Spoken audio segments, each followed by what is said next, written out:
Hello, it is me, Manny Wolf, your cranky marketing uncle. And I'm going to show you some serious deep cut next level Jedi. They don't want you to know this shit type of shit right now. I call this objection flipping. And it is where you take an objection and very much like Jackie Chan or Bruce Lee, you flip it. I guess that maybe would be more of a Steven Seagal thing, but you get the point. You take it, you flip it, you turn it over, you back it up and reverse it.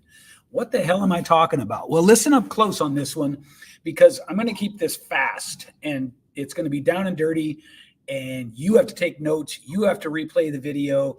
You have to study. And if you do, you're going to change things just with this one alone. So what are the common objections? Well, underneath whatever the specifics are, it's always time, money, and trust. They don't believe they have the time. They don't trust themselves. They don't trust you. They don't think they have the money. And when it comes to the money is actually a reflection of the trust.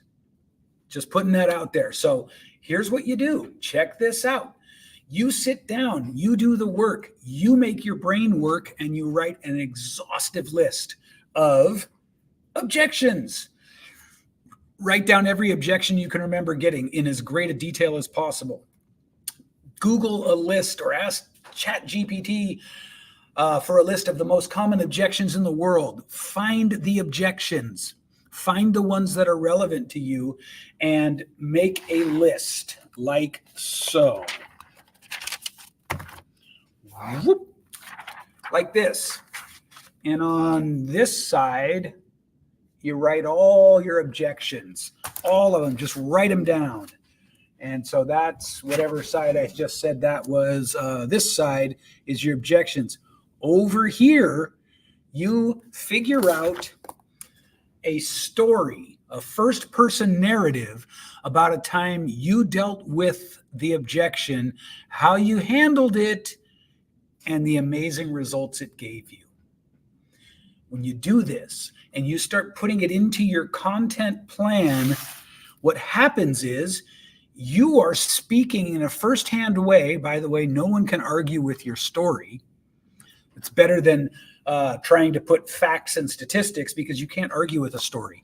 So what you're doing is you're coming up with every objection you can. You're flipping it into a firsthand story of your experience dealing with that thing internally, whatever it is, how you overcame it, and what happened as a positive consequence of doing that. Now, this may seem like it's not a valuable video because you may be used to my videos being longer than this, but I assure you, this video is the equivalent of me walking by you with a manila envelope full of cash, handing it to you and walking away. I can't stress this enough. In fact, let me back up and just say, you could take any of the training videos that I share with you, and if you sit down, study, and implement them, you'll get what you're after because it's all actionable. It's all gold. It's all works right now type stuff. So objections are obviously one of the most brutal things. And all you have to do to be ready for any objection is plan ahead. Figure it out ahead of time. And if you can take the most common objections that you get and flip them around into stories about how you dealt with that inside yourself, how you overcame it, and how your life changed for the better, every time somebody reads that, you've lowered their defenses with the objection. Does that make sense? So as they see, we put ourselves into the experience of what we're reading, right?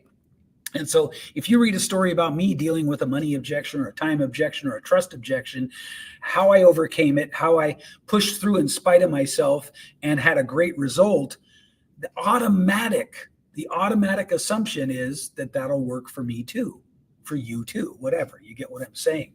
So this one is under 5 minutes, and it may be the video that could make you the most money of any of the ones that I've ever shared. With that, I'm out of here, and take this or don't, but if you take it and you take it to heart, it'll change things for you.